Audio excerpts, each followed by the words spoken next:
Okey, untuk zon pertama UPM Kampus Bintulu, Jabatan Akauntan Negara dan juga Samsung. Mana ya? Okey, itu untuk zon yang pertama. Nanti anda akan bergerak mengikut zon. Untuk zon yang kedua kita ada pejabat residen bahagian Bintulu. Belakang tu. Mana dia pejabat residen? Pejabat residen JKR Bintulu dan juga Land and Survey Bintulu.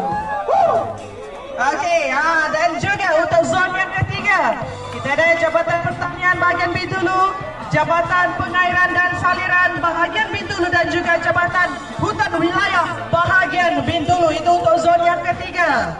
Dah kurang dah sorakannya. Okey, anda untuk aktiviti kita. Okey, sebenarnya untuk zon keempat kita ada Jabatan Perbendaharaan Negeri bahagian Bintulu, kita ada Jabatan Kebajikan Masyarakat bahagian Bintulu dan juga IPD Bintulu.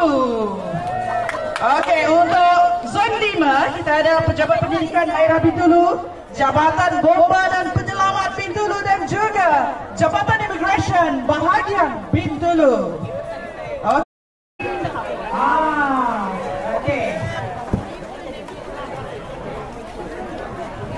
Okey, seterusnya wakil daripada zon 2. Okey, mana dia? Pejabat Residen Jabatan Kebajikan Masyarakat bahagian Bintulu ataupun IPD Bintulu.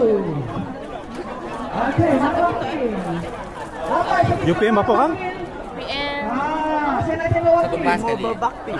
Satu bas. Allah, besar tu. Dalam 20 lebih. 20 lebih lah. Okey, masuk. Ada? Jom cepat. Salah seorang daripada 3 jabatan ini.